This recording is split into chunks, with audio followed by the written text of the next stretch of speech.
pagi. Luar biasa.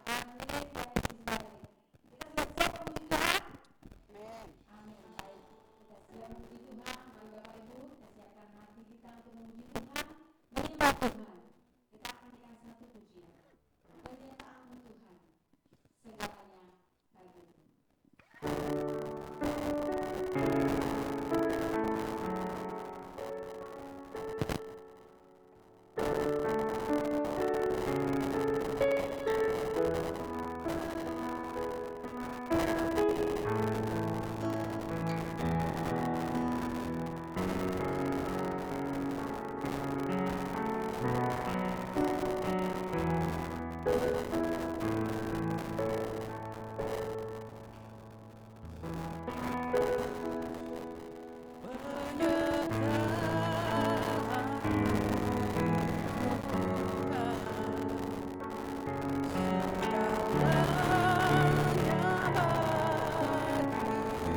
Semua karena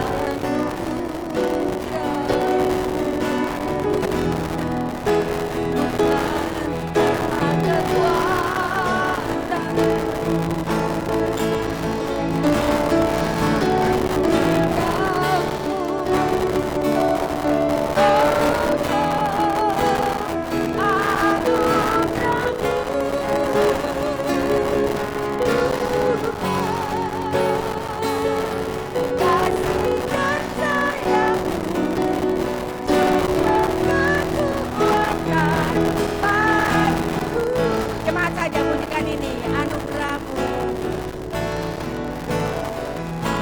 anugerahmu. Terima kasih Tuhan, terima kasih Yesus. Semua karena anugerahmu saja Tuhan, terima kasih. Haleluya, Yesus, terima kasih Tuhan, terima kasih. Bukan karena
Tuhan, kami mengucap syukur ya Bapa.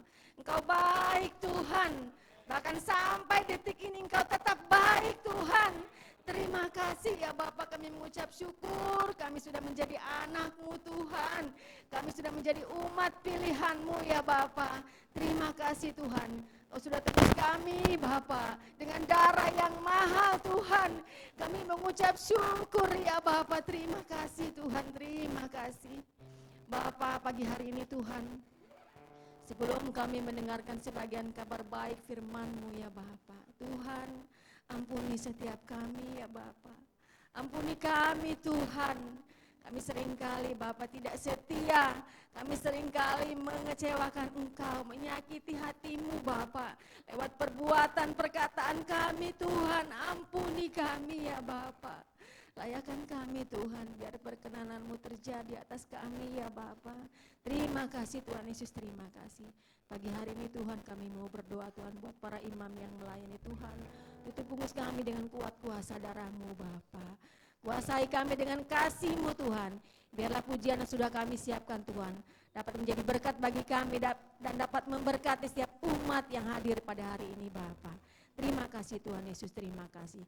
Begitu juga dengan hamba-Mu Tuhan yang sudah mempersiapkan sebagian daripada firman-Mu Tuhan. Tutup bungkus dengan kuasa darah-Mu Tuhan. Kami percaya Tuhan bahwa lewat bibir, mulut, lidah hamba-Mu Tuhan, kami akan mendapatkan jawaban doa bagi setiap pergumulan kami Bapa. Kami akan disenangkan Tuhan, yang sakit akan disembuhkan di dalam nama Yesus Bapa. Sukacita yang luar biasa akan kami dapatkan Tuhan. Terima kasih Bapa, terima kasih Yesus. Gereja-gereja yang mengadakan ibadah sama seperti kami Tuhan, juga Engkau berkati Tuhan. Engkau lawat mereka juga Tuhan seperti Engkau melawat kami pagi hari ini Tuhan. Setiap alat yang kami pakai juga Tuhan ditebus dengan kuasa darah-Mu. Ruangan yang kami pakai Tuhan, setiap sudut Tuhan, depan belakang kiri kanan Tuhan, biarlah malaikat surga-Mu menjaga Tuhan. Segala roh-roh yang tidak berkenan Tuhan, yang mengganggu Tuhan konsentrasi kami, yang hendak mengganggu hati dan pikiran kami, semuanya kami patahkan, hancurkan di dalam nama Yesus Tuhan. Kami undang Tuhan kuasa sukacita, kuasa kasih yang daripada-Mu menyertai setiap hati dan pikiran kami. Kami siap memuji Tuhan, kami siap mendengarkan firman Tuhan. Hanya di dalam nama Tuhan Yesus Kristus kami sudah berdoa dan mengucap syukur. Haleluya, amin. Silakan duduk Bapak Ibu. Haleluya, pagi hari ini tim WA Singer pakai sedikit berbeda, saya pakai ulos. Kebetulan saya sudah menjadi orang Batak, tadinya orang Sunda. Sudah diadatin jadi orang Batak, saya marga Boru Siregar. Jadi kalau masih ada salah-salah saya mohon maaf karena saya baru jadi orang Batak, mungkin ada di sini yang orang Batak. Mohon maaf. Saya akan menaikkan satu pujian yang iramanya sedikit-sedikit Batak begitu. Jadi saya akan ajak Bapak Ibu untuk manortor sedikit saja di intronya ya Bapak Ibu. Amin. Amin. Saya undang Bapak Ibu untuk bangkit berdiri. Kita manortor Bapak Ibu ya. Haleluya.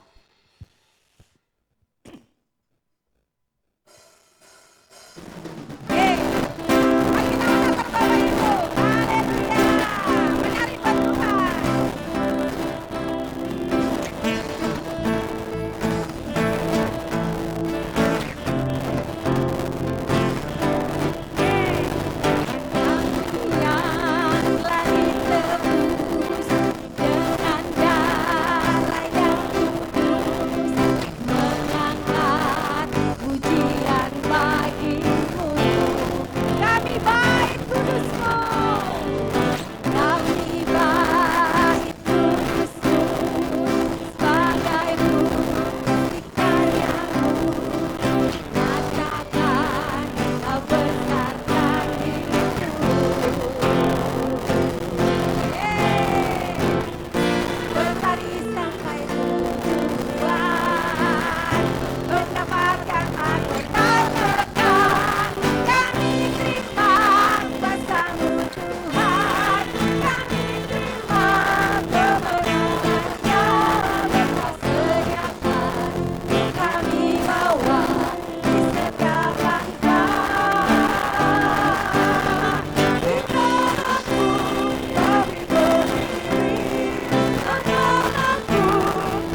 Haleluya, Tuhan Yesus baik.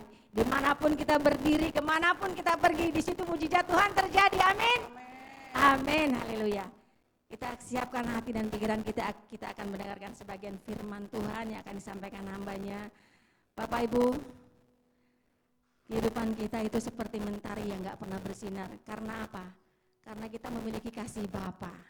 Kasih yang tidak akan pernah ada habisnya Bapak Ibu, benar? Amin, haleluya. Kita akan naikkan satu pujian. Saya dan singer akan terlebih dahulu menaikkan pujian ini karena mungkin pujian ini jarang dinaikkan oleh WL singer ya. Jadi terlebih dahulu kita akan sambil belajar menaikkan pujian ini Bapak Ibu. Haleluya. Kasih Bapa.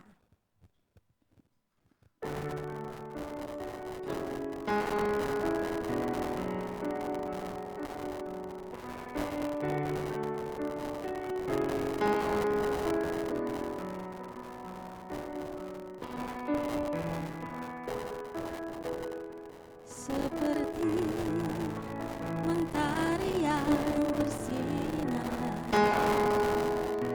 seperti itu kasih Bapa, seperti gelombang samudra yang takkan pernah berhenti. Kau mengasihiku seperti tingginya langit biru, demikian tinggi kasih Bapa. Sedalam lembah bayang mana, demikian dalam kau terusik.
Seperti itu kasih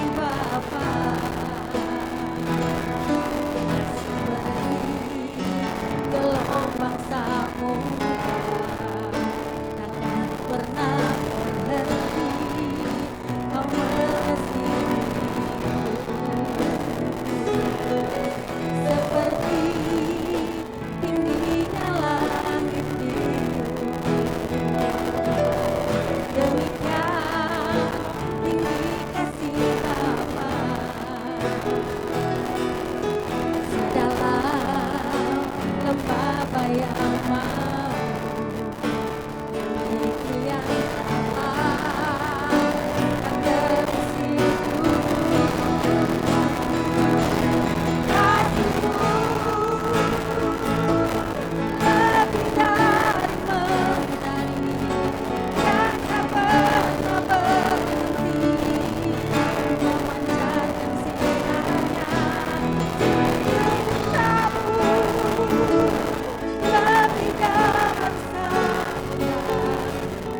tenggelamku di dalam kesetiaan-Mu Tuhan. Kasih-Mu lebih dari mentari yang tak pernah berhenti memancarkan sinarnya. Cinta-Mu lebih dari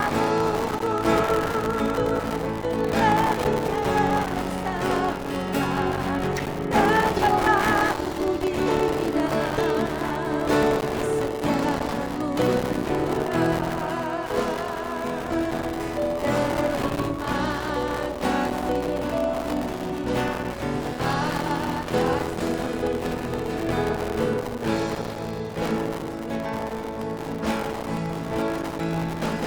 Terpujilah Tuhan Yesus, ditinggikan di atas pujian. Dari dalam tubuh hatiku, ku sujud dan terima. Cepat saja pujikan ini, terpujilah. Dan terima kasih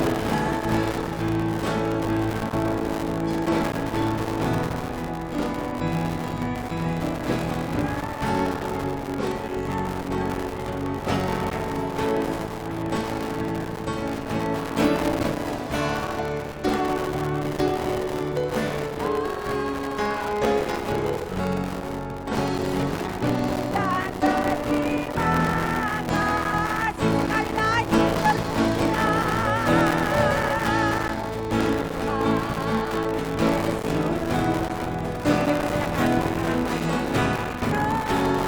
di atas pujian. Dari dalam tubuh hatiku, sujud dan terima. Terpujilah Di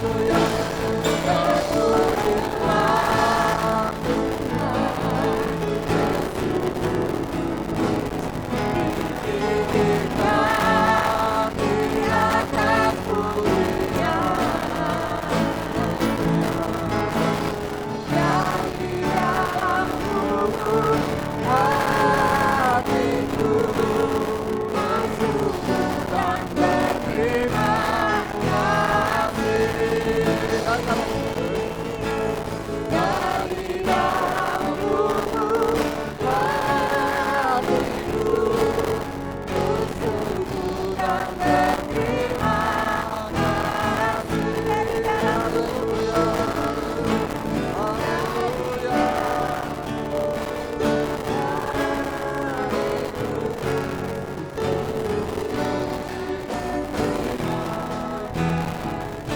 Haleluya,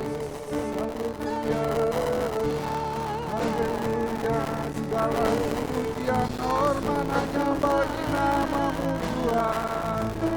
Engkau saja yang layak ku sembah. Engkau baik Tuhan, Engkau baik.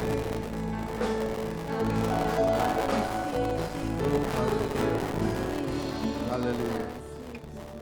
Segala pujian, segala hormat hanya bagi Engkau saja Tuhan. Terima kasih Tuhan. Allah sesembahan kami, Allah yang penuh kuasa, Allah yang senantiasa menolong kami, Allah yang senantiasa memelihara hidup kami, dan bahkan Allah yang menegur kami Tuhan. Di saat kami Tuhan, haleluya, bingung, Engkau tunjukkan jalan-jalan-Mu. Engkau Allah yang senantiasa menyertai kami. Kami mengucap syukur Tuhan. pada pagi hari ini. Pujian sudah kami naikkan, kiranya pujian itu boleh berkenan di hadapan. Amin. Haleluya Tuhan Yesus. Jadi dupa yang berbau harum di hadapan. Amin. Boleh Haleluya. menyenangkan hatimu. Haleluya. Kami juga Tuhan boleh dikuatkan oleh pujian itu. Amin. Sehingga hidup kami Tuhan, kami rindu dari hari ke hari ada perkenanan yang daripada Engkau. Haleluya, Yesus. Kami semakin bertumbuh, berbuah-buah lebat dan bahkan buahnya menjadi manis. Terima kasih Tuhan. Terima kasih. Haleluya, haleluya. Bangkitan-Mu mengingatkan kami juga Tuhan. Bagaimana kami harus sungguh-sungguh memuji dan menyembah Engkau. Sungguh-sungguh menyenangkan hati. Terima kasih Tuhan, terima kasih. Sebentar kami akan duduk diam, mendengar sebagian dari sabda kebenaran firman-Mu yang akan disampaikan oleh hamba. Kami serahkan hamba-Mu di dalam tangan-Mu Tuhan. Berbicaralah Tuhan lewat hamba-Mu Tuhan. Dan Roh Kudus-Mu sanggup mengerjakan lebih jauh lagi Tuhan.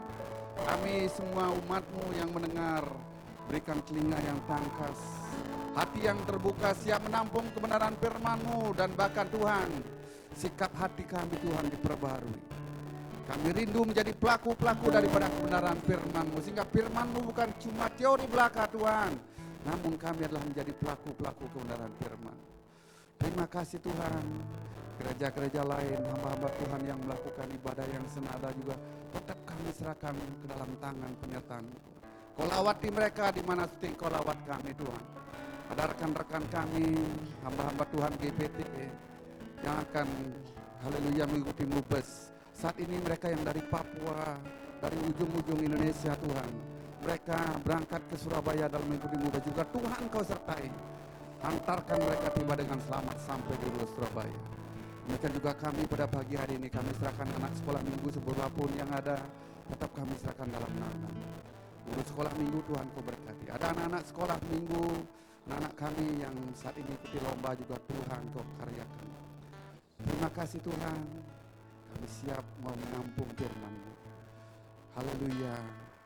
Dalam nama Tuhan Yesus Kristus kami ucap syukur dan berdoa. Yang percaya semua katakan amin. Silakan duduk Bapak Ibu yang dikasihi Tuhan. Salam, selamat pagi bagi kita semua. Apa kabar? Luar biasa, Tuhan kita baik, amin. Terima kasih, puji Tuhan, sudah boleh hadir pada pagi hari ini. Demikian juga pagi hari ini kita akan dilayani oleh hambanya. Jadi hambanya ini anak muda. Jadi kalau umur mungkin seumuran anak saya. Jadi dia masih betul-betul muda, lama di Amerika. Namanya nanti mungkin biar beliau memperkenalkan lebih jauh, Pak Michael Wawuruntu. Saya panggil Michael Wawuruntu.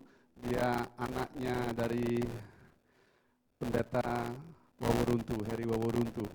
Ya, jadi lama beliau di luar, di Amerika.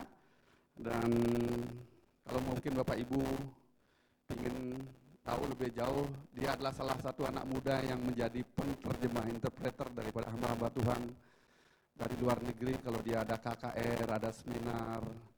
Jadi di Bali kita punya beliau yang selalu mendampingi hamba-hamba Tuhan dari luar negeri. Ya, jadi itu talenta luar biasa dan beliau juga akan melanjutkan pelayanan daripada bapaknya. Jadi Bapak Heri Wawuruntu. Nanti biar lebih lanjut beliau memperkenalkan diri. Terima kasih. Sama istri, jadi istrinya adalah seorang guru. Pernah dengar namanya Kalam Kudus? Ya, sekolah Kalam Kudus, beliau adalah seorang guru, jadi di Kalam Kudus. Jadi puji Tuhan, dan pagi hari ini saya ada teman-teman yang baru. Jadi sebelum terlambat, saya mengucapkan selamat Paskah. Jadi Pak Adasat, rekan saya, jadi Pak Adi Pranoto ada ya dari Jakarta, tinggal tetangga di sini, puji Tuhan boleh hadir di sini. Ada anak muda dari Papua, saya tunggu waktu Paskah, jadi terima kasih udah boleh hadir tempat ini. Jadi ada Oma Jesi, jadi Tuhan boleh hadir bersama kita juga, terima kasih. Jadi saya tahu Oma nanti punya rencana mau perawatan ya, keluar biarlah Tuhan tolong. Ya, jadi terima kasih. Untuk waktu lebih lanjutnya, biar tidak berlama-lama, saya serahkan hambanya. Jadi saya panggil Pastor Michael ya. Ya, silakan beri tepuk tangan kepada Tuhan kita Yesus Kristus.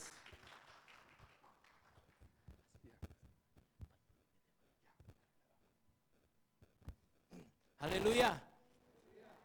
Puji Tuhan. Saya bingung mau perkenalan apa lagi, saudara. Jadi sudah kurang lebih dijelaskan oleh Bapak Gembala. Jadi ya, nama saya Pendeta Michael Wawuruntu. Saya sedikit tersanjung jadi karena dikatakan masih muda ya, saudara ya. Tapi umur saya bulan Juni nanti 43. Tapi memang wajahnya ya muda, saudara ya. Tapi rambutnya sudah banyak sekali yang putih, saudara ya. Memang umur nggak bisa bohong, saudara ya. Puji Tuhan. Jadi saya datang bersama dengan istri saya. Kami memiliki 3 orang anak, 3-tiganya laki-laki ya. Biasanya yang kecil kalau kami kemana-mana mau ikut karena kakaknya yang 2 sudah besar, sudah punya dunianya sendirilah. Kalau diajak keluar, diajak jalan itu jarang mau ikut ya, saudara ya. Jadi yang kecil biasanya mau ikut ya. Tadi kami ajak, dia bilang di rumah aja, mungkin temenin sama kakak-kakaknya di rumah. Oke, puji Tuhan. Saya tidak berlama-lama lagi. Saya akan mengajak kita buka dalam Alkitab kita masing-masing. Firman Tuhan pagi hari ini akan terambil dari Kitab Injil Matius pasal yang ke-20.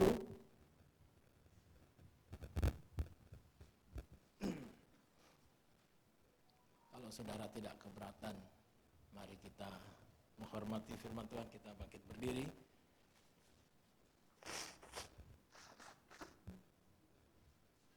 Maaf ya saudara ya, saya sedikit agak pilek ini.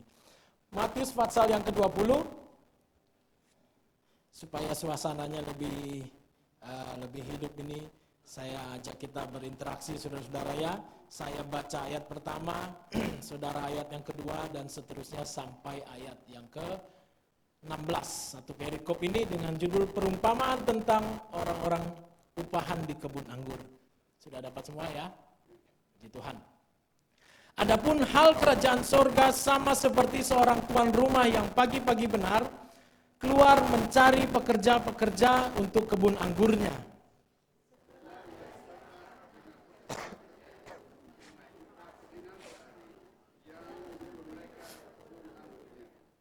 Kira-kira pukul 9 pagi, ia keluar pula dan dilihatnya ada lagi orang-orang lain menganggur di pasar.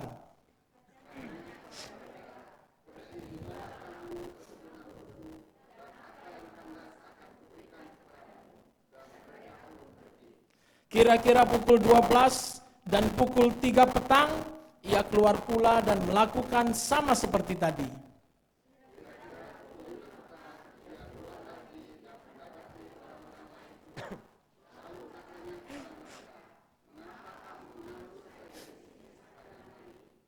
Kata mereka kepadanya, karena tidak ada orang yang mengupah kami. Katanya kepada mereka, pergi jugalah kamu ke kebun anggurku.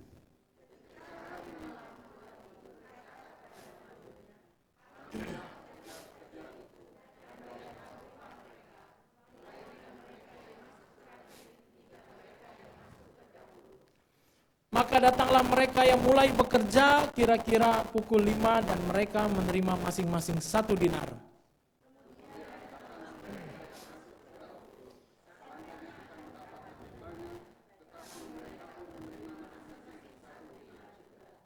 Ketika mereka menerimanya, mereka bersungut-sungut kepada tuan itu.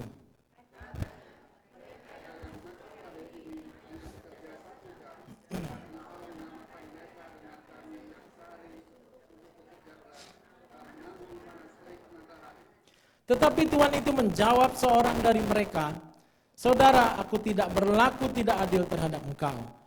Bukankah kita telah sepakat sedinar sehari?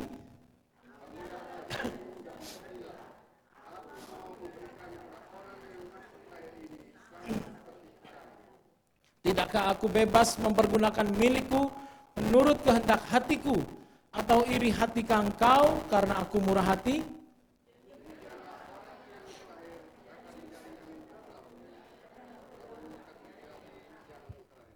Puji Tuhan. Terima kasih, silakan duduk saudara-saudara. Saudara, kalau kita perhatikan di dalam keempat kitab Injil, Matius, Markus, Lukas, dan Yohanes, Tuhan Yesus dalam masa pelayanannya selama kurang lebih 3,5 tahun di muka bumi, ketika dia mengajar, kalau saudara perhatikan Tuhan Yesus lebih banyak mengajar daripada berkhotbah ya. Dan dalam pelayanannya selalu terjadi mujizat, kesembuhan, orang buta melihat, orang lumpuh berjalan. Tapi sebelum mujizat itu terjadi diawali dengan penyampaian firman Tuhan, diawali dengan pengajaran firman Tuhan. Nah, seringkali dalam pelayanan Tuhan Yesus dalam menyampaikan suatu maksud dan tujuan dia menggunakan sarana perumpamaan, saudara. Ya, ada begitu banyak perumpamaan, ada yang tercatat hanya di 1 dan 2 Injil saja, ada yang tercatat di 3 Injil saja. Ya, itu fungsi dari keempat Injil ini adalah saling melengkapi, saudara. Tapi tahukah saudara-saudara kenapa Tuhan Yesus menggunakan perumpamaan dalam menyampaikan sesuatu? Karena di dalam Lukas 8 ayat 10 Tuhan Yesus katakan kepada murid-muridnya setelah Tuhan Yesus menyampaikan perumpamaan tentang penabur, ya, ada yang jatuh di pinggir jalan, ada yang jatuh di tanah yang berbatu, ada yang jatuh di tengah semak duri, dan yang keempat yang jatuh di tanah yang baik. Ya, kemudian murid-muridnya bertanya, apa maksudnya itu? Kenapa Tuhan Yesus harus menyampaikan lewat bentuk perumpamaan? Ya, Tuhan katakan bahwa perumpamaan itu memiliki 2 tujuan. Yang pertama adalah untuk mengungkap kebenaran kepada orang percaya. Orang percaya dalam konteks di Alkitab adalah kepada murid-muridnya. Sedangkan tujuan yang kedua adalah untuk menyembunyikan kebenaran dari orang yang tidak percaya, saudara. Berbahagia kita pagi hari ini, kita adalah orang-orang yang ditebus ya, oleh pengorbanan Tuhan Yesus di atas kayu salib. Kita adalah orang-orang yang percaya ya. Dan perumpamaan ini tentu tidak sukar bagi kita untuk mengerti apa maksud yang ingin disampaikan oleh Tuhan Yesus. Nah, pagi hari ini perumpamaan tentang orang-orang upahan di kebun anggur ya. Mari kita melihat lebih jauh. Dalam perumpamaan ini kalau saudara perhatikan tadi ketika membaca, ada 5 kelompok pekerja. Ya. Ada 5 kelompok pekerja. Sebelumnya lazimnya pada saat itu orang yang bekerja di perkebunan anggur, ya, Tuhan Yesus menggunakan perumpamaan tentang pekerja di kebun anggur, itu hal yang sangat relate pada saat itu, ya. Karena ya banyak pekerjaannya kalau tidak nelayan ya berarti mereka bekerja di kebun-kebun anggur, saudara. Ya, jadi ada 5 kelompok pekerja. Dan lazimnya mereka bekerja itu, yang bekerja di kebun adalah dimulai dari jam 6 pagi sampai jam 6 sore. Kurang lebih 12 jam. Kalau sekarang regular office time itu 8 jam ya. 8 jam. Jadi kalau saudara masuk jam 9, saudara pulang jam 5 ya. Nah, dulu adalah 12 jam dari jam 6 pagi sampai jam 6 sore. Jadi ada, tadi saya sebutkan ada 5 kelompok pekerja berdasarkan waktu ya. Kalau kita perhatikan dari ayat per ayat di dalam Fatsal 20 ini, kelompok yang pertama adalah dikatakan yang bekerja pagi-pagi benar. Ya. Saya akan sampaikan perbedaan dan persamaan antara 5 kelompok pekerja ini. Kelompok pekerja yang pertama adalah yang bekerja pagi-pagi benar. Katakanlah mereka yang bekerja mulai dari jam 6 pagi. Ya. Lalu ada kelompok pekerja yang mulai jam 9. Itu yang kedua. Ada kelompok pekerja yang mulai jam 12. Itu yang ketiga. Ada kelompok pekerja yang mulai jam 3 petang. Dan yang terakhir, yang kelima adalah kelompok pekerja yang mulai jam 5 sore, saudara-saudara. Nah, kita akan lihat apa yang menjadi persamaan dan perbedaan di antara 5 kelompok pekerja ini. Ya. Kelompok yang pertama, kelompok yang mulai bekerja pagi-pagi benar, atau katakanlah mereka mulai bekerja jam 6 pagi, mereka adalah satu-satunya kelompok yang memiliki kontrak ya, dengan tuan tanah, dengan pemilik kebun anggur. Ya. Jadi kemungkinan besar ya, atau bisa dipastikan orang-orang ini adalah orang yang memang sengaja dicari oleh pemilik kebun anggur. Ya, bisa dikatakan mereka adalah orang yang skillful, mereka orang yang memiliki keterampilan, mereka orang yang memiliki kemampuan, sehingga mereka memang dihargai berdasarkan kemampuannya. Ya, jadi dari kelima kelompok yang ada, hanya yang pagi-pagi benar atau yang jam 6 mulai kerja jam 6 pagi yang memiliki kontrak kerja dengan kesepakatan upah sebesar 1 dinar per hari. Ya, saudara. Berikutnya, ya, ada kelompok jam 9 pagi, jam 12, jam 3, dan jam 5. 4 kelompok yang terakhir ini memiliki banyak persamaan, saudara. Ya. Yang pertama, kalau saudara perhatikan, dikatakan mereka dalam keadaan yang menganggur. Ya. Dan mereka, kalau saudara perhatikan, tuan tanah atau pemilik kebun anggur, ketika dia keluar bukan dengan tujuan untuk mencari pekerja lagi.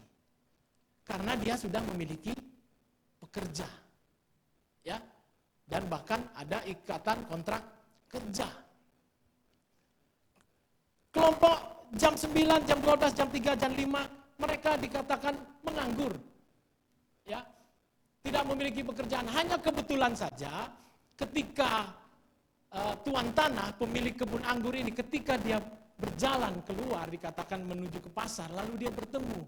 Ya, mungkin mereka ada seragam khusus atau mungkin ciri-cirinya kelihatan. Wah, ini termasuk orang-orang pekerja di kebun anggur ini. Dia bertanya, kenapa kamu di sini? Kenapa tidak bekerja? Ya, menganggur. Ya, sehingga tuan tanah ini katakan, ya sudah, kamu pergi saja ke kebun saya. Ya, daripada kamu menganggur di sini. Ya. Dan tidak ada ikatan kerja. Ya, hanya verbal saja ya. Ya sudah, kamu pergi saja ke sana, nanti saya akan bayar kamu berapalah. Ya. Ya, mungkin di pikiran mereka daripada menganggur, daripada nggak ada kerjaan, ya okelah, nggak usah pakai perjanjian kerja dan lain sebagainya. Ya, itu yang pertama. Ya, mereka memang menganggur. Yang kedua, tidak memiliki kontrak kerja seperti kelompok yang pertama. Lalu tidak ada kesepakatan upah. Mereka bekerja tanpa tahu berapa upah yang mereka akan terima. Tapi mereka ya bekerja saja. Ya, mungkin yang ada di pikiran mereka ya daripada menganggur tidak ada pekerjaan. Nah, dari 9, 12, 3, dan 5, 4 kelompok terakhir ini, ada satu yang paling parah, saudara-saudara. Ya, yaitu kelompok yang ke-5, saudara-saudara ya. Kalau kita lihat ayat 6 dari pasal 20. Kira-kira pukul 5 petang, ia atau pemilik kebun anggur ini keluar lagi dan mendapati orang-orang lain pula. Katanya kepada mereka, mengapa kamu menganggur saja di sini sepanjang hari? Ini jam 5 petang, saudara, jam 5 sore ya. Sementara tadi saya katakan lazimnya bekerja itu dari jam 6 pagi sampai jam 6 sore. Ya. Terima kasih Ibu. Tuhan. Lazimnya bekerja dari jam 6 pagi sampai jam 6 sore. Ya. Ini last minute ini saudara ya. Ayat 7, kata mereka kepadanya, karena tidak ada orang mengupah kami. Ya, katanya kepada mereka, pergi jugalah kamu ke kebun anggurku. Ya. Nah, yang paling parah ini adalah kelompok pekerja yang mulai jam 5 petang, jam 5 sore. Ya, saudara bayangkan ketemunya jam 5, jam 6 selesai, baru mereka mau jalan pergi kebun anggurnya, baru mau sampai di sana di briefing dulu. Jadi kalian kerja yang sebelah utara sana ya, nanti diratakan tanahnya, atau mungkin mereka dalam masa panen, nanti kalian panen yang di sebelah situ saja, yang sini jangan. Ya, briefing 15 menit, ya, 5.15 mulai kerja, jam 6 selesai. Kurang lebih seperti itu. 45 menit saja, mungkin ya, mungkin ini hanya berasumsi, mungkin ya. Karena dikatakan dalam firman Tuhan, bertemunya jam 5 petang. Nah, yang paling parah karena saya katakan, di situ dikatakan ketika tuan tanah ini bertemu, mereka menjawab tidak ada yang mau mengupah kami. Ya. Sehingga bisa ditarik kesimpulan, kelompok pekerja 5 ini kemungkinan besar mereka ini kurang atau bahkan tidak memiliki skill atau keterampilan. Tapi lihat ya, mereka semua tetap pekerjakan. Ya. Sampai di sini saudara-saudara, ya. Semua terlihat baik-baik saja dan mungkin ya semua mau kelompok yang dari pagi ya, yang jam 9, 12, 3 sampai jam 5 mungkin mereka bekerja dengan sukacita ya. Semua dengan ekspektasi yang ya kalau yang kelompok pekerja pagi ekspektasinya ya sudah kelihatan 1 dinar ya. Sedangkan kelompok pekerja yang lain ya yang penting dibayarlah ya. Yang penting bisa buat beli makanlah ya, kurang lebih seperti itu. Nah, masalah ini mulai terjadi ya. Saat sudah selesai waktu kerja dan tiba waktunya untuk pembagian upah, saudara. Ya. Kenapa saya katakan masalah mulai? Karena dikatakan ayat 8, ketika hari malam Tuhan itu berkata kepada mandurnya, panggillah pekerja-pekerja itu dan bayarkan upah mereka, mulai dengan mereka yang masuk terakhir hingga mereka yang masuk terdahulu. Maka datanglah mereka yang mulai bekerja kira-kira pukul 5, ini yang terakhir. Ya, yang bekerja saya katakan mungkin gak sampai 1 jam. Dan mereka menerima masing-masing 1 dinar. Ya. Ayat 10, kemudian datanglah mereka yang masuk terdahulu, yang pagi-pagi benar, maka yang pagi-pagi benar, ya. Kemudian datanglah mereka yang masuk terdahulu, sangkanya akan mendapat lebih banyak. Kenapa mereka menyangka akan mendapat lebih banyak? Karena yang dipanggil lebih dahulu adalah yang kerja terakhir. Sehingga ketika dibayarkan 1 dinar, pekerja yang mulai pagi-pagi benar ini melihat, wah, kalau dia aja yang kerja nggak nyampe sejam dapat 1 dinar, apalagi saya yang kerja dari pagi-pagi benar. Ya, lalu apa yang terjadi? Ayat 11, ketika mereka menerimanya, mereka bersungut-sungut kepada Tuhan itu. Katanya, mereka yang masuk terakhir ini, yang jam 5, hanya bekerja 1 jam. Dan kau menyamakan mereka dengan kami yang sehari suntuk bekerja berat dan menanggung panas terik matahari. Tetapi Tuhan itu menjawab seorang dari mereka, saudara, aku tidak berlaku tidak adil terhadap engkau. Bukankah kita telah sepakat sedinar sehari? Ya. Kalau sekilas kita membaca atau merenungkan perumpamaan ini, mungkin kalau kita pakai logika kita sebagai manusia, iya ya, kelihatannya tidak adil Tuhan ini. Masa orang yang kerja dari pagi, ya, matahari kencang, panas, terik, ya, 12 jam kerja dihargai sama dengan yang bekerja mungkin tidak sampai 1 jam. Ada sungut-sungut bahkan dikatakan, ada komplain.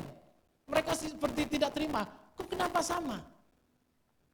Mungkin tadi saya katakan kalau kita baca sekilas, kita renungkan, iya ya nggak adil ya, kasihan yang kerja jam 6.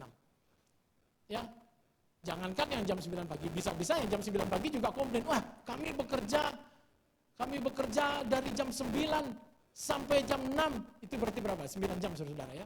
9 jam kami bekerja, masa sama dengan yang ini? Apalagi yang kerja 12 jam. Ya. Dan kalau saudara perhatikan lagi, ya, masalah ini bukan seperti, masalah ini memang sengaja ditimbulkan oleh pemilik kebun anggur. Kenapa saya katakan sengaja ditimbulkan? Kalau untuk menghindari adanya konflik atau komplain lah ya dari kelompok pekerja yang pertama, bisa saja pemilik ini suruh mandornya panggil yang kerja pagi-pagi benar. Bayar sama dia, berapa kesepakatannya?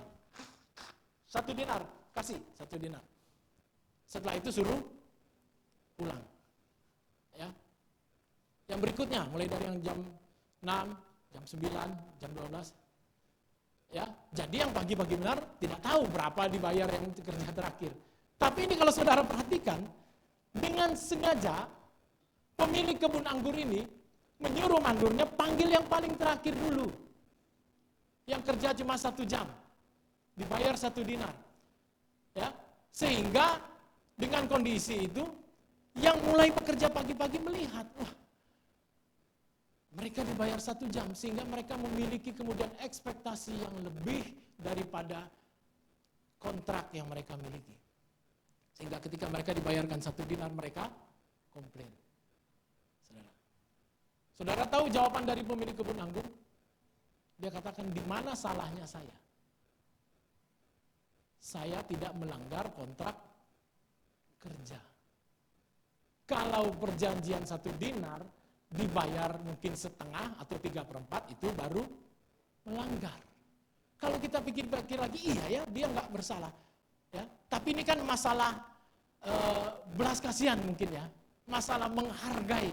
Ya, tapi kita akan lihat ke sana, saudara. Ya, memang itu perumpamaan Tuhan ini kalau kita baca-baca sekilas saja agak kadang-kadang rumit ya, saudara ya. Nah, kita masuk pada bagian berikutnya, yaitu arti dan maksud. Ya, ini perumpamaan, saudara. Di balik perumpamaan ini mengandung arti dan mengandung maksud tertentu yang Tuhan mau supaya orang percaya pada saat itu, konteksnya adalah murid-muridnya, mereka mengerti, dan orang yang tidak percaya supaya mereka tidak mengerti. Kalau saudara baca dalam Lukas 8. Ya. Nah, kita lihat masuk bagian berikutnya, yaitu arti dan maksud. Tuan rumah di sini adalah gambaran dari Allah Bapa kita di surga. Berikutnya, kebun anggur. Kebun anggur di sini adalah gambaran dari ladangnya Tuhan. Ya. Pekerja. Kalau dalam konteks kita sekarang, pekerja itu siapa? Saya dan saudara. Orang-orang yang menerima kemurahan Tuhan, orang-orang yang dipanggil untuk percaya. Amin, saudara. Ya. Dan dinar yang tadi menjadi pokok masalah, ini gambaran anugerah Tuhan. Atau kata lainnya adalah kasih karunia. Apa itu anugerah? Anugerah adalah sesuatu yang tidak pantas, tidak layak untuk kita terima, tapi itu diberikan oleh Tuhan secara cuma-cuma bagi saya dan saudara. Amin, saudara. Itu anugerah. Ya, jadi dinar adalah gambaran dari anugerah. Kemudian 5 pekerja. Dalam Alkitab, angka 5 itu memiliki arti anugerah. Saudara. Ya, Alkitab itu penuh dengan arti dan maksud. Angka 1, angka 2, angka 3, angka 4 dan seterusnya. Angka 5 memiliki arti anugerah, saudara. Ya. Yang maknanya dalam perumpamaan ini, ya, adalah kita tidak bisa masuk ke ladang itu kalau tidak ada inisiatif pemilik dalam hal ini Allah. Nah, saya mau menjelaskan sesuatu di sini, saudara. Banyak orang salah kaprah, banyak orang salah mengerti tentang keselamatan, saudara. Ya, orang berpikir saya yang memilih Yesus, saya yang mencari Yesus, saya yang menentukan jalan hidup saya sehingga saya menerima Yesus, saya percaya. Kalau saudara melihat basicnya tentang teologi keselamatan, bukan seperti itu, saudara. Dalam Yohanes 15 ayat 16 kita baca saja.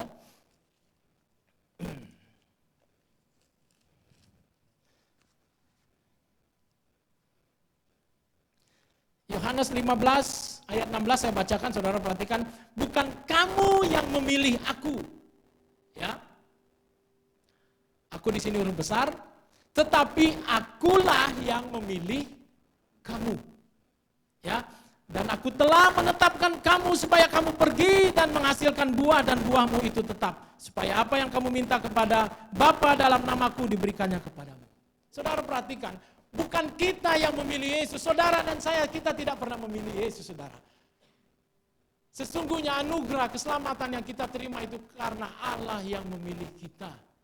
Amin, saudara. Kalau saudara dipertegas lagi dalam Yohanes 6, memang ada bagiannya kita ketika pekerjaan karya Roh Kudus itu hadir dalam kehidupan kita, mulai bekerja. Andai kata orang belum percaya, ya, itu diawali dari pekerjaan Roh Kudus, ya, bekerja dalam hati saudara, ya, membawa saudara untuk percaya, ya. Bagian kita adalah ketika kita menerima.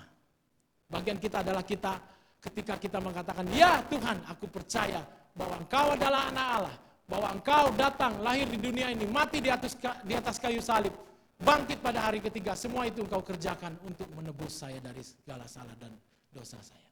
Ya, itu bagian kita, pengakuan iman kita. Tapi selebihnya karya keselamatan itu adalah pekerjaan dari Allah Bapa kita di surga, saudara. Kita tidak pernah memilih. Dalam Yohanes 6 ayat yang ke-44, saudara-saudara.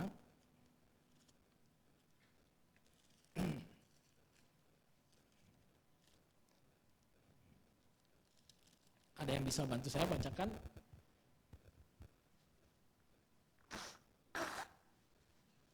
Terima kasih.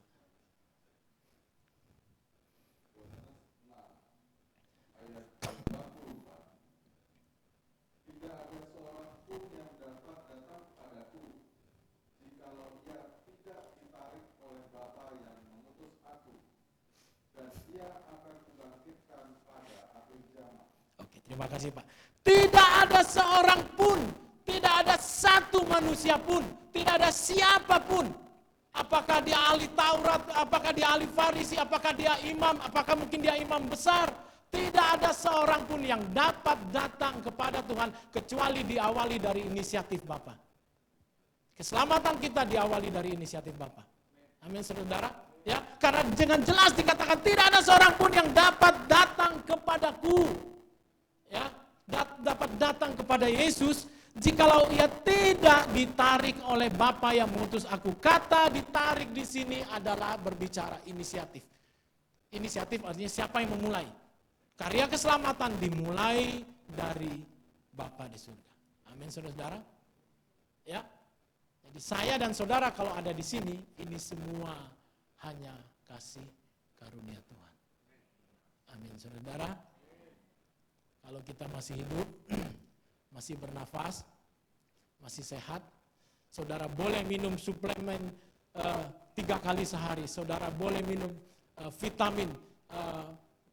Natal yang lalu saya ada kedatangan tamu dari Australia, saudara, teman, dia anak seorang hamba Tuhan. Kebetulan saya suka mancing, saudara, Bapak Gembala saudara tahu. Dia datang dari Australia, ya, dia minta, ayo temanin saya dong mau trip mancing. Oke, ya, dia datang, dia bawa sebotol besar vitamin omega. Saya bilang, wah ini mantap sekali, cari-cari di sini nggak ada, dibawain dari luar, berkat saudara-saudara.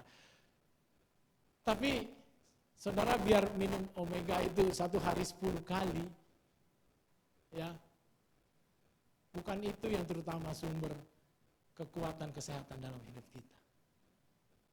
Kalau kita masih ada, ini semua hanya karena berkat Tuhan, hanya kemurahan Tuhan. Amin, saudara. Ya. Nah, kita kembali lagi, saudara-saudara. Ya. Nah, 5 pekerja dalam Alkitab tadi saya katakan angka 5 memiliki arti anugerah. Ya, itu artinya kalau dalam konteks hari ini, ya, 5 pekerja bekerja di ladang kebun anggur, berbicara anugerah. Kalau saya dan saudara hari ini kita boleh ada, percaya, dan bahkan kalau saudara diberikan kesempatan untuk melayani, itu hanya anugerah Tuhan. Jangan melihat pelayanan itu dalam artian sempit hanya di sini, saudara, ya. Saudara memimpin pujian WL, saudara singer, saudara bermain musik, bahkan saudara asir penerima tamu, itu semua adalah bentuk pelayanan. Dan kalau saudara boleh melayani, itu anugerah. Amin, saudara-saudara. Jadi yang melayani, jaga baik-baik kepercayaan itu. Ya, kepercayaan itu bukan hanya dari Bapak Gembala saudara. Ya, Bapak Gembala saudara tentunya berdoa. Ya, tentunya Tuhan yang menaruh dalam hati Bapak Gembala saudara siapa yang melayani, siapa yang terlibat dalam pelayanan. Dan saya mau katakan saudara, pelayanan itu adalah upah. Ya, kata firman Tuhan, sebuah kehormatan. Saudara, kalau saudara dipanggil mungkin menjadi panitia 17 Agustus atau saudara dipanggil ke istana menjadi panitia apa, mungkin kehormatan melayani tamu-tamu negara, kehormatan melayani pimpinan-pimpinan negara. Ini saudara melayani raja di atas segala raja. Adalah sebuah kehormatan tertinggi bagi seseorang kalau kita diberikan kesempatan untuk melayani. Amin, saudara-saudara. Itu adalah kepercayaan dari Tuhan. Ya, karena saya yakin lebih dari 5 kelompok pekerja ini pasti masih ada kelompok-kelompok yang lain. Ya, tapi tuan tanah atau pemilik kebun anggur ini hanya memilih 5 ini. Ya. Saya dan saudara pagi hari ini kalau boleh duduk di tempat ini, tempat yang nyaman ini, saudara, ini karena Tuhan yang sudah menentukannya. Amin, saudara. Ya. Nah, kita kembali lagi. Tadi saya sudah sampaikan tuan rumah adalah Allah, kebun anggur ladang Tuhan, pekerja orang yang dipanggil Allah, saya dan saudara. Dinar gambaran dari anugerah atau kasih karunia. Nah, berikutnya arti dan maksud upah 1 dinar, ya. Tadi saya katakan arti dari dinar ini adalah anugerah atau kasih karunia. Upah 1 dinar ini yang diberikan kepada pekerja, kalau kita telusuri lebih lanjut, ya, itu sebenarnya diberikan bukan berdasarkan pekerjaan atau bukan berdasarkan lamanya mereka bekerja di ladang. Karena kalau upah ini diberikan, ya, hanya berdasarkan mereka lamanya mereka bekerja di ladang, tentu kelima kelompok pekerja ini akan memiliki upah yang berbeda-beda. Betul, saudara? Ya, yang paling banyak adalah yang mulai pagi-pagi benar. Tapi yang tadinya kelihatannya buat kita sepertinya kok nggak adil ya. Kasihan yang dari pagi. Upah 1 dinar ini, ya, arti dan maksudnya gambaran dari anugerah yang Tuhan berikan kepada kita. Ya, nah, ini sekarang saya mulai masuk ke pokoknya, tapi bukan berarti saya masih panjang, saudara ya. Upah 1 dinar ini gambaran dari anugerah atau kasih karunia Tuhan. Dan tadi saya katakan anugerah atau kasih karunia Tuhan yang datang kepada kita bukan berdasarkan pekerjaan kita. Bukan berdasarkan lamanya kita bekerja. Ya. Jadi mau yang bekerja dari jam 6, dari jam 9, dari jam 12, dari jam 3 sampai jam 5, semua sama. Mendapatkan kasih karunia dan anugerah yang sama. Ketika Tuhan Yesus ini ada sebuah konteks, kondisi yang saling berkaitan di dalam Fatsal. Saya kembali lagi ke Matius 20 tadi.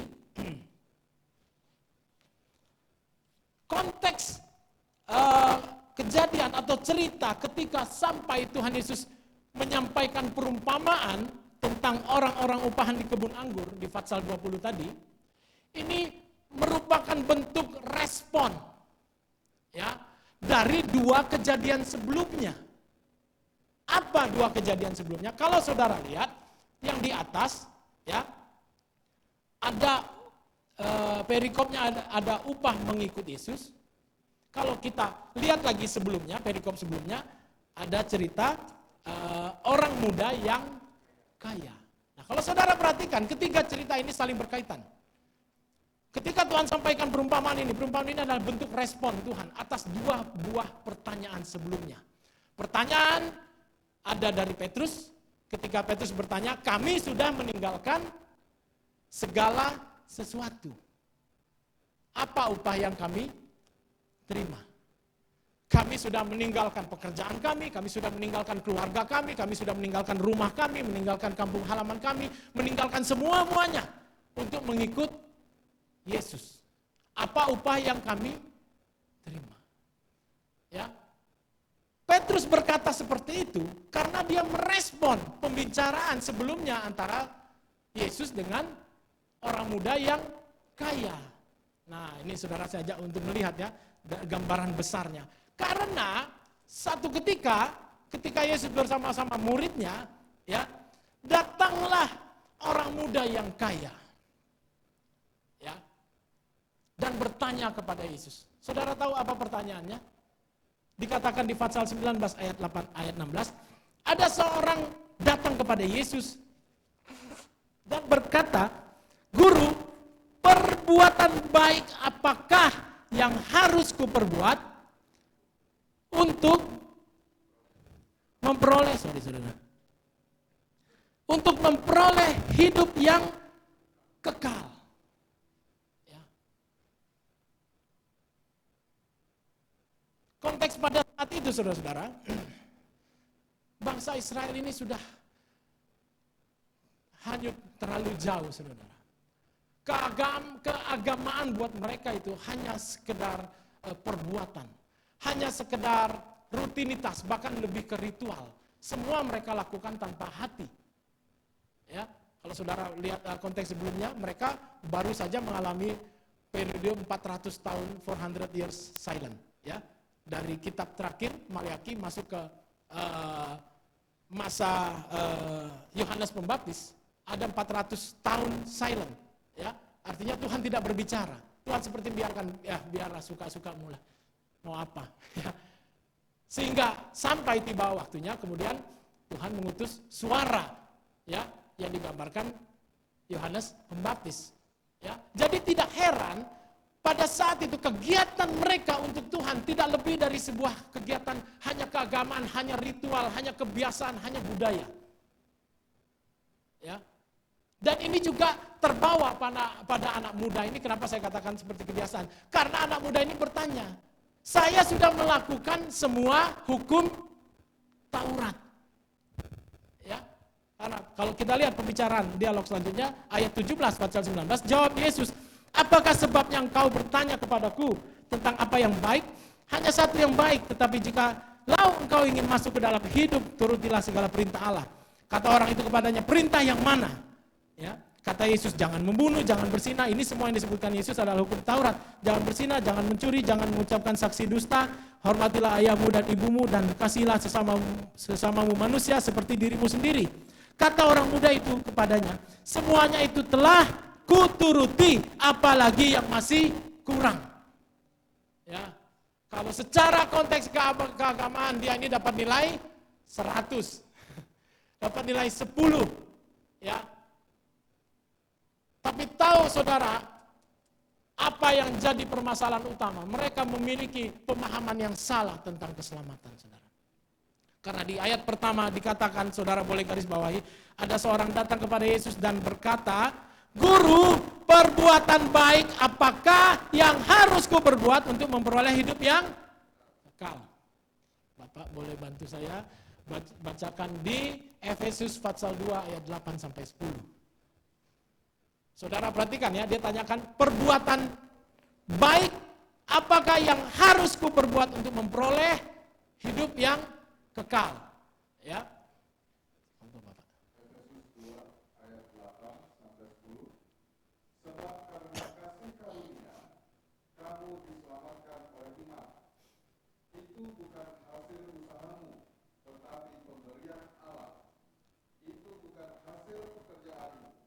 Jangan ada orang yang memegahkan diri.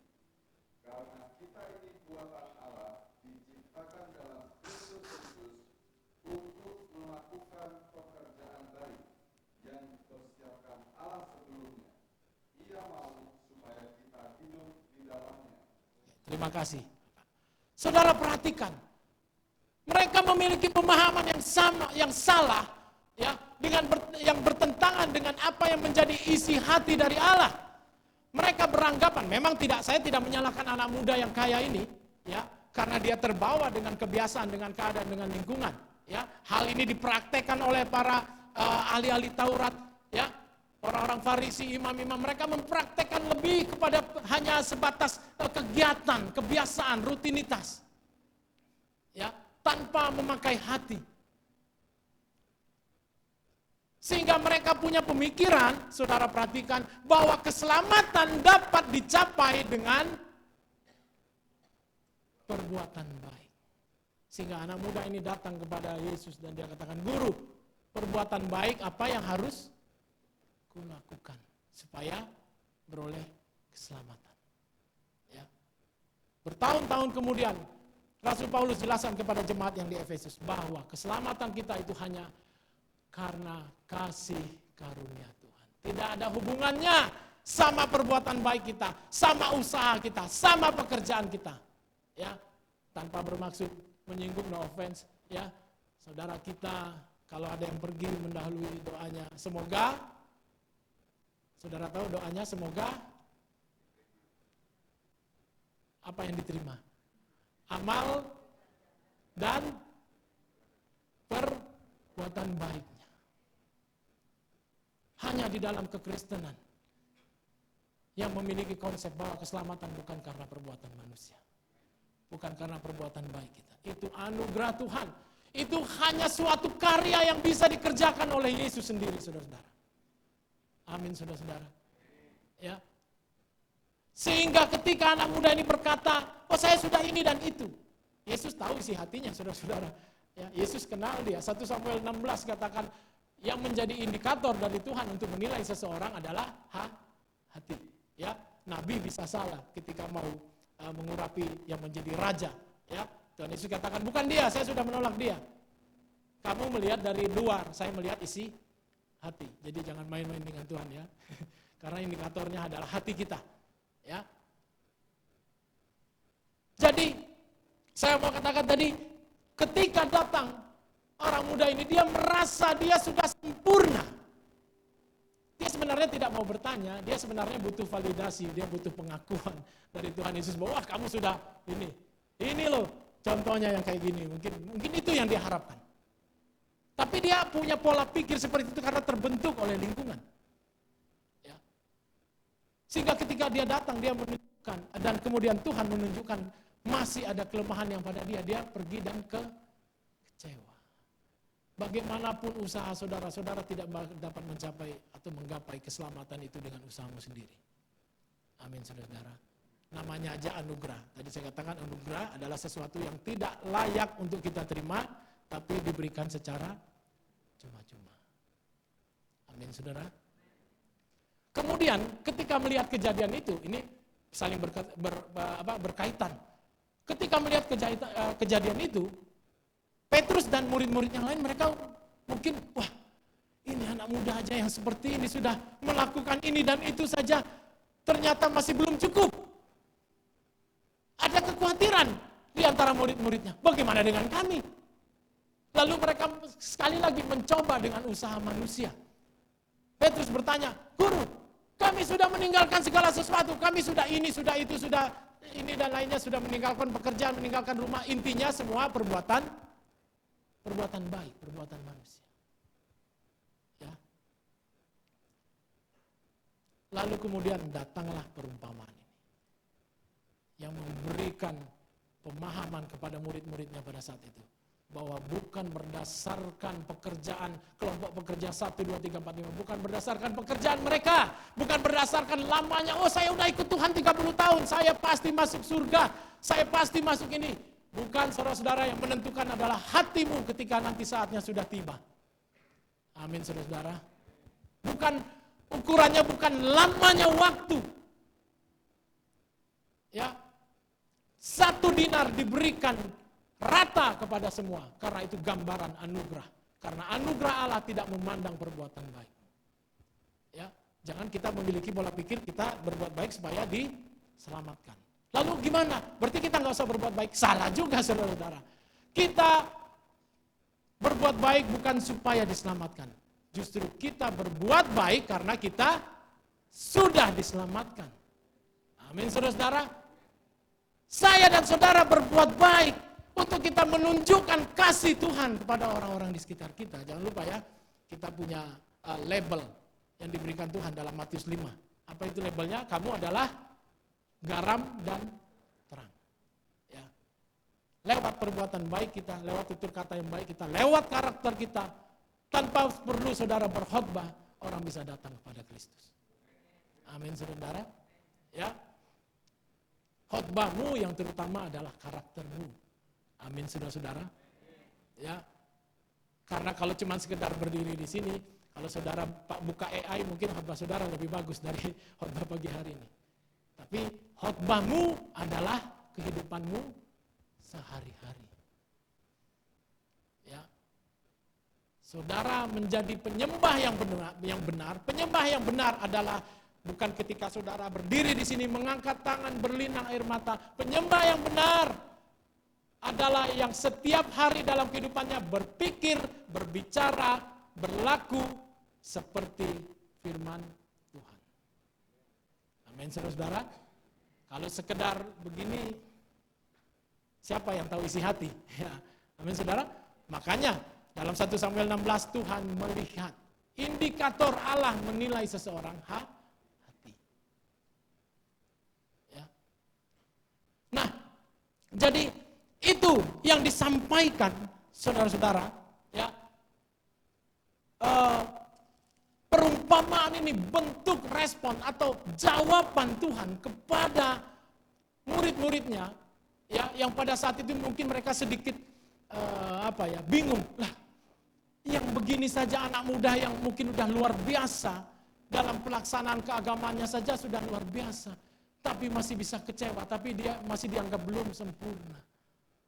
Bagaimana dengan kami? Lalu mereka mencoba, Tuhan, kami loh sudah ini Tuhan. Ya, kami kan beda ya. Mungkin Petrus kalau ngomong, Tuhan kami kan beda ya sama yang anak muda tadi ya Tuhan ya. Kami kan lebih baik ya Tuhan. Mungkin seperti itu mungkin ya. Kami kan lebih baik. Kami loh ninggalin keluarga Tuhan. Bukan Tuhan tidak menghargai. 1 Korintus 15 ayat 58 dikatakan Tuhan menghargai segala jerih lelahmu. Amin. Ya. Tuhan tidak mau berhutang. Walaupun jerih lelah kita untuk Tuhan, ya, itu tidak bisa membalas kasih Tuhan. Itu hanya bentuk grateful, ucapan syukur kita kepada Tuhan. Bukan membalas ya, beda saudara. Ya. Jadi pagi hari ini saya mengajak untuk kita kembali merenungkan kasih Tuhan yang begitu besar dalam kehidupan kita. Saudara, boleh pemain musiknya, boleh maju ke depan. Kasih Tuhan yang begitu besar buat saya dan saudara. Ya, keberadaan kita ini hanya karena kasih Tuhan. Seperti pekerja-pekerja, jangan kita menjadi seperti pekerja-pekerja yang pertama. Ya, mungkin mereka berpikir, Tuhan, kami ini dari jam 6 pagi, kami ini lelah. Tuhan itu jawab, di mana letak kesalahan saya? Saya membayar kamu sesuai kontrak.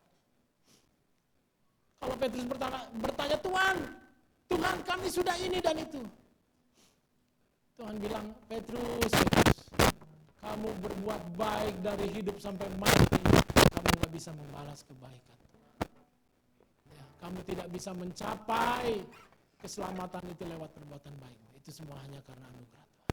Pagi hari ini mari saya mengajak kita untuk mengingat kembali. Kita baru saja memperingati Paskah. Ya. Boleh.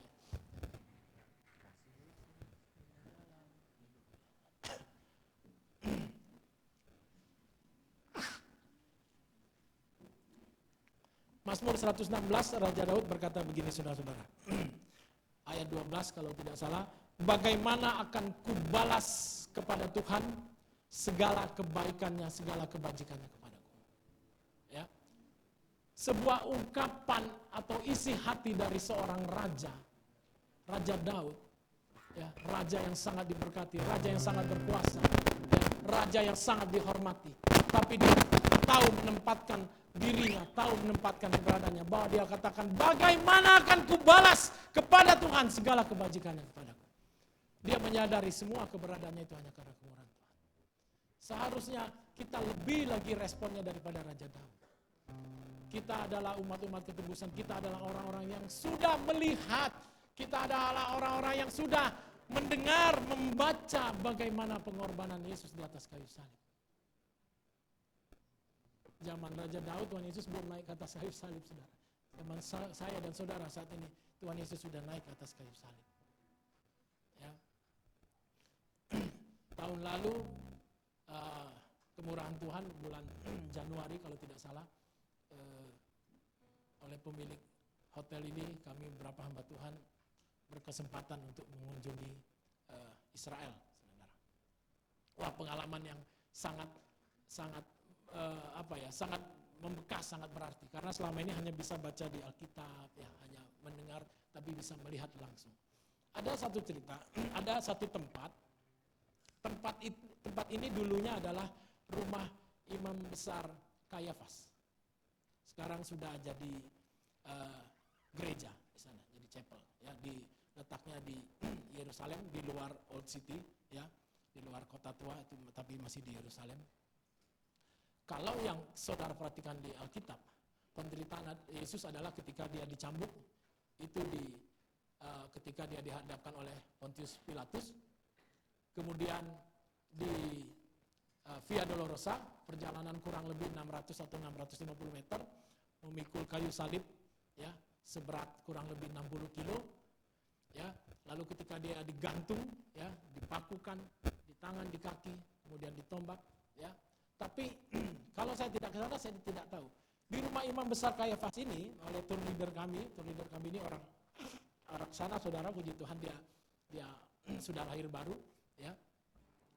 Ditunjukkan bahwa pada saat Tuhan Yesus ditangkap di Taman Getsemani, dia dibawa menghadap imam besar Kayafas. Dan ketika dibawa imam besar Kayafas di sana, dia mulai diinterogasi. Penyiksaan itu sebenarnya dimulai di situ, saudara, ya, di rumah imam besar Kayafas. Dan itu masih terlihat jelas, masih ada tempatnya, situsnya itu masih ada. Jadi ketika Tuhan Yesus diperhadapkan, dia diberikan pertanyaan, diinterogasi, dia dipukul, dia ditampar dan sebagainya. Ketika mungkin sudah selesai oleh Kayafas dan imam-imam lainnya, dia diturunkan. Dan dia diturunkan jadi di satu ruangan seperti ini. Di tengah ini ada lubang, ya saudara, ya. Mungkin diameternya 1 meter begitu. Turun ke bawah, kurang lebih dalamnya 7 atau 10 meter. Ya. Di bawah ini adalah tempat tahanan, seperti gua. Ya. Dan nanti dia sudah diturunkan ketika imam besar Kayafas atau imam lain punya pertanyaan lain. Coba tanya waktu ini bagaimana? Apa yang dia katakan? Dipanggil lagi. Dan dipanggil ketika dinaikkan dari bawah ke atas, itu dalam kondisi diikat seperti ini. Jadi ditarik, ya saudara, ya. Seperti apa ya? Sangat tidak manusiawi. Dan selama di bawah di tahanan itu Tuhan tidak duduk, tidak tidur. Dia diikat. Itu masih ada dokumennya, jadi diikat, jadi ada seperti ruangan seperti ini, seperti gua, dia diikat di situ. Dan di situ disiksa. Dan setiap kali imam besar ingin bertanya lagi, dipanggil lagi, ya, oleh penjaga, diikat lagi, ditarik lagi ke atas, seperti ditarik dari sumur ke atas. Ya. Satu malam itu Tuhan Yesus tidak tidur, saudara-saudara. Kemudian pagi hari dihadapkan ke Pontius Pilatus, ya, dilempar ke Herodes, dilempar lagi ke Pontius Pilatus, dicambuk, ya. Bayangkan penderitaan, satu malam tidak tidur, menderita, dihajar, dipukul dan lain sebagainya. Lalu dia harus memikul kayu salib berjalan, ya, sampai ke Bukit Golgota. Semua itu dilakukan, kata Yesaya 53, sesungguhnya penyakit kita lah yang ditanggungnya. Ya, sesungguhnya itu semua pemberontakan kita yang ditanggungnya. Ya. Dapatkah manusia menanggung, ya, seperti ini? Karena memang seharusnya kita yang ada di sana. Itu adalah posisi kita. Rasul Paulus katakan Roma 3:23, karena semua manusia sudah berdosa, semua manusia sudah kehilangan kemuliaan Allah. Kalau saudara berpikir udah biarin aja berdosa, bodoh amat. Roma 6:23 dikatakan upah dosa ialah maut. Ya. Jadi mari pagi hari ini, kesempatan yang baik ini, kita mengingatkan kembali kemurahan Tuhan, anugerah Tuhan, kasih karunia Tuhan yang begitu besar buat saya dan saudara.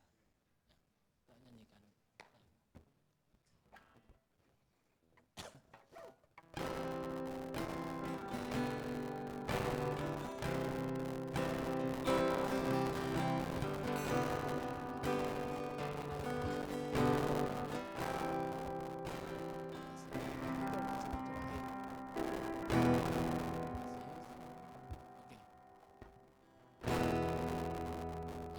Yesus, mari kita indah dalam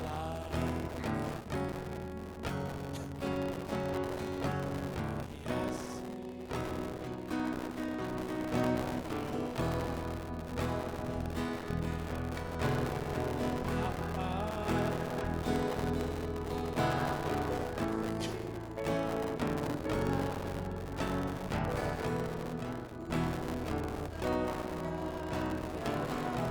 Kasih Yesus, oh kasih Yesus, indah dalam kasih hati dan jiwa, tak dapat hidup tanpa kasih-Mu.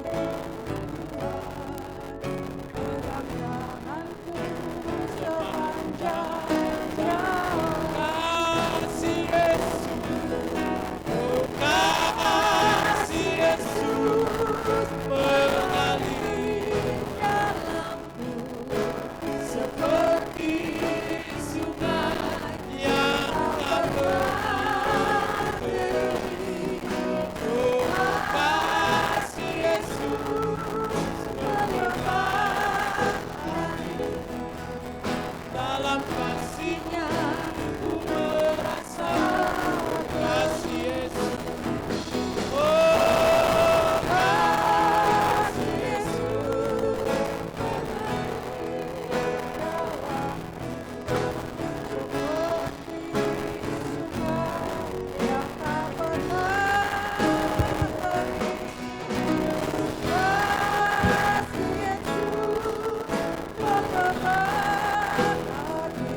kasih Tuhan. Kami ada sampai saat ini, itu semua karena kasih karunia anugerah yang daripada Engkau. Terima kasih Tuhan, hamba-Mu telah menegaskan kami, mengingatkan kami agar kami tunduk taat. Haleluya, tidak tinggi hati, tidak sombong. Kami semua ada karena kasih karunia anugerah yang daripada. Janganlah sampai kami Tuhan bersungut-sungut lagi Tuhan. Jangan sampai kami Tuhan ngomel, merasa haleluya diri kami yang paling benar, atau diri kami yang paling benar. Kami mohon pengampunan yang daripada Engkau saja Tuhan. Haleluya. Dan Engkaulah keselamatan dan anugerah yang terbesar yang ada di dalam hidup kami. Terima kasih Tuhan. Kiranya Tuhan firman-Mu boleh senantiasa menguatkan kami. Amin.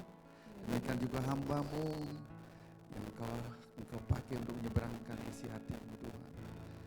Kiranya Tuhan Engkau pakai lebih dahsyat Tuhan bersama istri, bersama anak-anaknya dan keluarga besarnya. Terlebih lagi dimanapun hamba-Mu ini Engkau pakai untuk dalam melayani. Biarlah nama-Mu saja ditinggikan Tuhan. Amin. Engkau perlengkapi dengan kuasa yang daripada Engkau Tuhan. Haleluya. Sehingga firman-Mu sungguh-sungguh hidup di dalam hidupnya Tuhan. Amin. Terima kasih Tuhan, segala usaha pekerjaan pelayanannya tetap kami serahkan ke dalam tangan yang daripada Engkau. Terima kasih kami yang hadir juga Tuhan, biarlah kami sadar Tuhan, hidup yang kami hidupi itu semua karena anugerah Tuhan. Amin. Kami tidak tahu apa yang akan terjadi sebentar, kami tidak tahu apa yang akan terjadi besok. Tetapi kami tahu Tuhan, hari ini anugerah yang terbesar Kau berikan sehingga kami boleh bersama-sama beribadah di tempat ini Tuhan. Haleluya. Bagian yang terbaik yaitu kebenaran firman-Mu sudah kami terima daripada Engkau Tuhan. Tiba saatnya kami Tuhan memberikan persembahan kami sebagai ucapan syukur kami kepada Engkau Tuhan. Karena Engkau telah memberkati kami, Engkau memberkati usaha pekerjaan keluarga kami. Kiranya Tuhan, tangan-tangan yang mengembalikan milik-Mu, tangan-tangan yang haleluya memberikan persembahan Tuhan Kau balas lipat kali ganda. Amin. Demikian juga kami sebagai gereja, sebagai pengurus Tuhan, mampukan kami untuk mengelola berkat-Mu, untuk pelebaran kerajaan-Mu Tuhan, dengan tanggung jawab yang sungguh-sungguh hanya kepada Engkau Tuhan. Terpujilah Engkau Tuhan, kami siap menabur, nama-Mu saja ditinggikan. Yang percaya semua katakan, amin. Amin. Baik, kita akan mengedarkan kolekte. Kita akan naikkan satu pujian. Kami terima.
Bapak Ibu.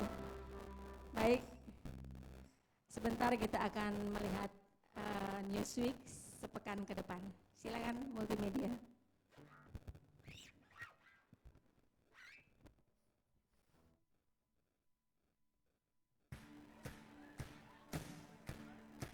Come on, everybody.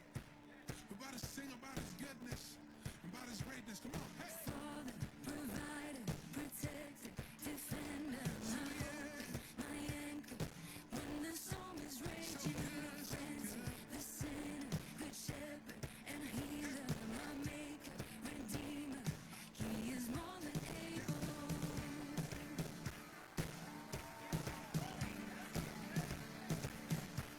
And we sing He's our Father. 'Cause He is Father, provider, protector, defender, my hope, my anchor. When the storm is raging, my friend, the sinner, the shepherd and healer, my maker, redeemer. He is more than able.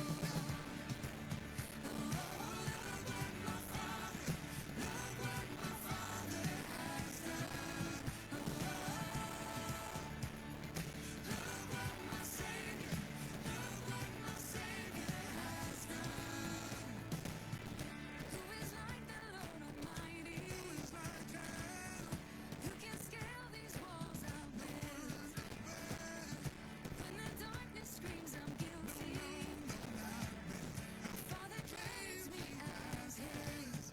'Cause He is Father, provider, protector, defender, my hope, my anchor.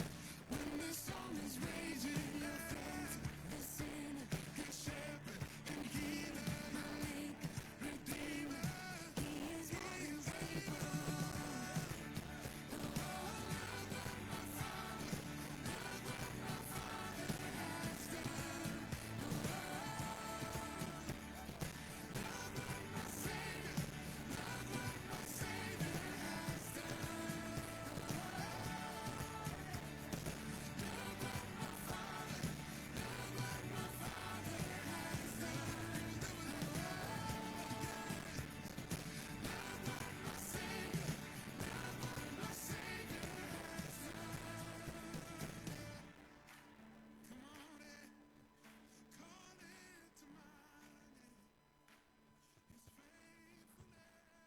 Haleluya, terima kasih anak muda multimedia. Baik, saya akan menambahkan sedikit pengumuman di minggu ini. Minggu ini ada yang berulang tahun pribadi Bapak Ibu. Yang pertama tanggal 28 April yaitu Yandianda Putra. Ya, ini anak dari putra dari Bapak Ibu Gembala, Bapak Wayan Astama. Kebetulan Kak Yayan lagi tugas, jadi hari ini biasanya main musik Pak. Hari ini dia ada tugas pekerjaan. Selamat ulang tahun Kak Yayan. Kemudian ada lagi tanggal 1 Mei ini Bapak Francisco Lisboa. Ada orangnya, silakan bangkit berdiri Bapak. Ya, ini legend ini. Selamat ulang tahun Bapak Lisboa. Tuhan Yesus berkati. Kemudian ada juga ulang tahun pernikahan. Waduh, ini diborong ini. Tanggal 1 Mei juga ini. Wah, ini harus ada ini embel-embelnya ini. Ulang tahun pernikahan tanggal 1 Mei juga sama rupanya ya. Bapak Francisco Lisboa dengan Ibu Elina Supomo. Silakan berdiri Bapak Ibu. Nih. Iya, ini dia pasangan yang berulang tahun ya tanggal 1 Mei. Tuhan Yesus memberkati. Baik. Ada mungkin yang berulang tahun pribadi atau ulang tahun pernikahan di minggu ini sepekan ke depan yang tidak ada di catatan kami. Baik. Tidak ada. Ada info tambahan untuk ibadah raya minggu depan tanggal 4 Mei seperti biasa, tempatnya di sini, kemudian jamnya juga sama, jam 8.30 pagi akan disertai dengan perjamuan kudus. Kemudian bagi para pelayan yang bertugas di minggu depan, kami berharap untuk hadir pada ibadah penyembahan setiap hari Jumat jam 7 malam di Sudirman Hills. Jadi kami menghimbau untuk yang bertugas minggu depan untuk hadir. Baik Bapak Ibu, saya undang untuk bangkit berdiri. Ya, Bapak Ibu boleh memberikan salam, boleh keluar dari kursinya, mengucapkan selamat hari Minggu. Tuhan Yesus baik.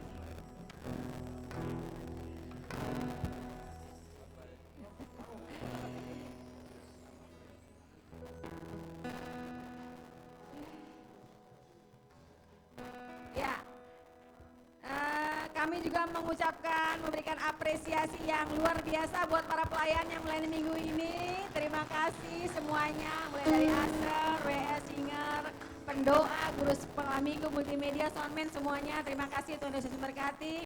Baik Bapak Ibu, kita akan mengakhiri ibadah kita pada hari ini. Kami serahkan kepada hambanya.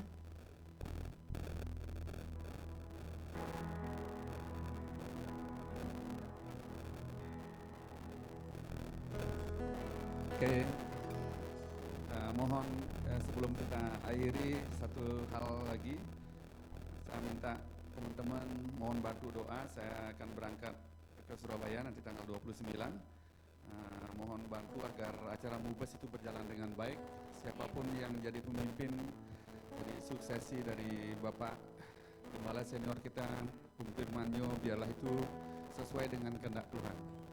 Karena banyak orang yang rindu jadi pemimpin, tapi kalau itu tidak sesuai dengan kehendak Tuhan, biarlah itu dipatahkan, biar semua acara Mubes boleh berjalan dengan baik. Kita akhiri ibadah kita. Nanti saya undang yang berulang tahun pribadi, yang ulang tahun pernikahan untuk tampil ke depan, kita berdoa bersama-sama. Kita akan naikkan pujian, Aku punya Tuhan yang besar.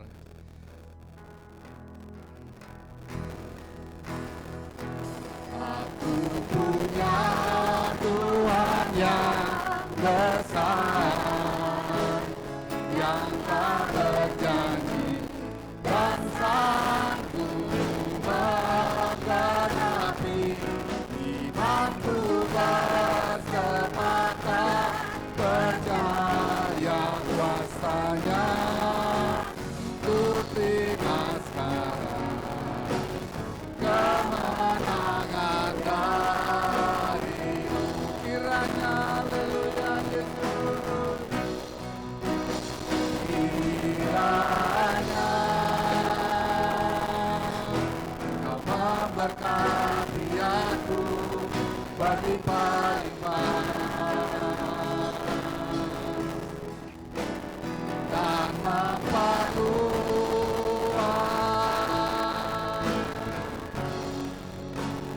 daerahku, dan kiranya haleluya Yesus, dan kiranya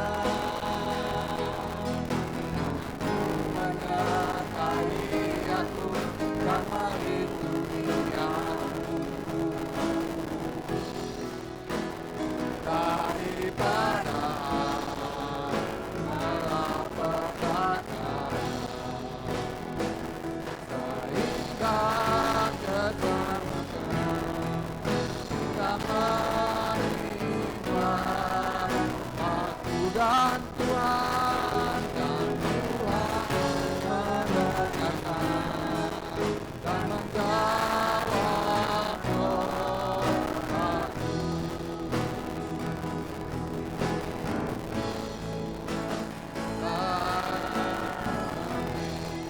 Saya undang hambanya Pak Pastor Michael, Pak Pendeta Michael berdoa buat yang berulang tahun dan ulang tahun pernikahan.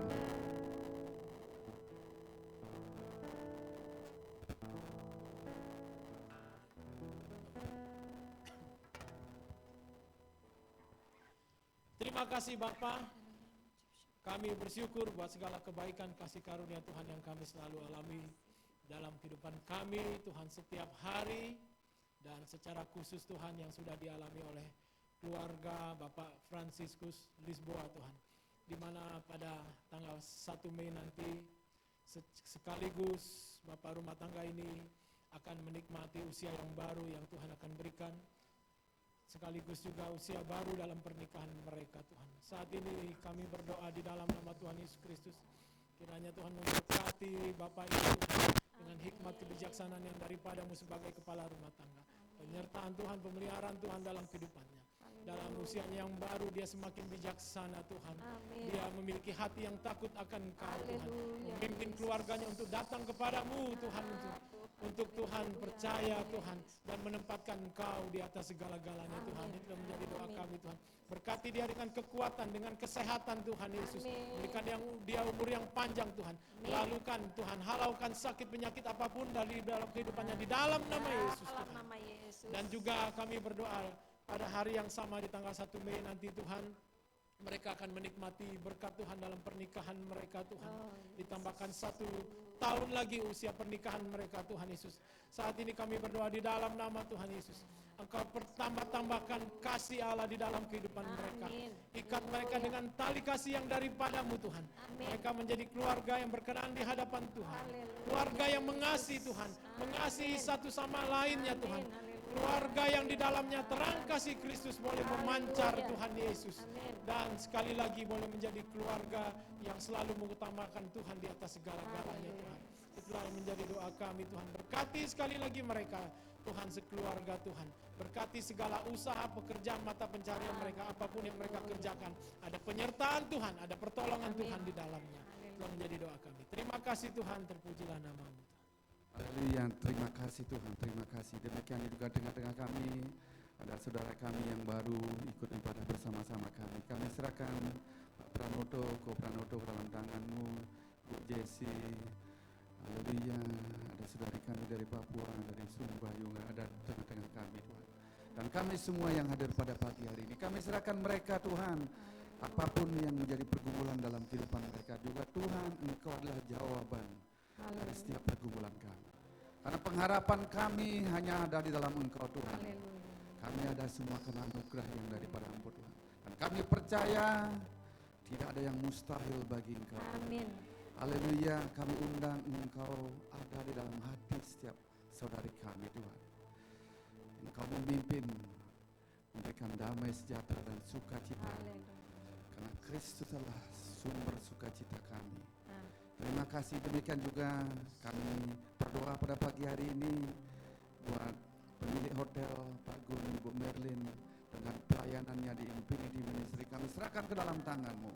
Kau berkati hotel ini juga Tuhan, agar tamu-tamu yang menginap sini merasakan nyaman, sukacita dan damai yang sungguh-sungguh luar biasa Tuhan, dapat menikmati suasana di tempat ini dan pelayanannya dengan baik Tuhan. Demikian juga Tuhan, kami serahkan seluruh anak-anak-Mu dengan aktivitasnya ke depan. Mereka yang akan mengikuti ujian nanti juga Tuhan, tetap kami serahkan ke dalam tangan-Mu. Amin. Mereka yang beraktivitas di luar, tetap kami serahkan dalam tangan-Mu. Haleluya. Saudara-saudari kami yang ada masih di luar, dan bahkan ada yang di luar negeri, kami serahkan ke dalam tangan penyertaan yang daripada Engkau Tuhan. Biarlah Engkau sertai, haleluya, Engkau senantiasa membuka jalan dalam setiap kehidupan umat-Mu Amin. Tuhan. Sejauh mereka tidak melanggar firman-Mu, Engkau buat mereka berhasil Tuhan. Amin. Terima kasih Tuhan, terima kasih jika sebentar kami pulang. Hantar tibakan kami dengan selamat sampai di rumah kami masing-masing. Baik kami berjalan kaki, berkendaraan. Demikian juga, haleluya, kami rindu Tuhan. Keluarga kami Tuhan, Kau berkati Tuhan. Amin. Bersama anak-anak kami juga Tuhan, Kau berkati Tuhan. Haleluya. Kami rindu Tuhan, kami menjadi alat kerajaan-Mu Tuhan. Amin. Terima kasih Tuhan, terima kasih. Terima kasih. Demikian juga Tuhan, kami berdoa acara Mubes tanggal 29 sampai tanggal 2 Mei Tuhan. Biarlah itu semua berjalan dengan baik Tuhan. Pemimpin yang dipilih adalah Haleluya. orang-orang yang Engkau kehendaki Tuhan. Segala perpecahan, kuasa-kuasa iblis yang ingin memecah belah sinergi LGBT semua singkirkan dari Yesus, menghancurkan. Terima kasih Bapak, terima kasih. Mari kita angkat kedua belah tangan kita, kita terima berkat yang daripada Tuhan. Terimalah berkat damai sejahtera, kasih sayang pemeliharaan daripada Tuhan Yesus Kristus memenuhi kita semua. Saat ini, esok lusa sampai Tuhan Yesus datang menjemput kita kali kedua. Kami terima berkat-Mu dan mampukan kami untuk menjadi berkat dimanapun kami ada. Yang percaya semua katakan amin. Terima kasih, selamat hari Minggu. Kita foto bareng ya.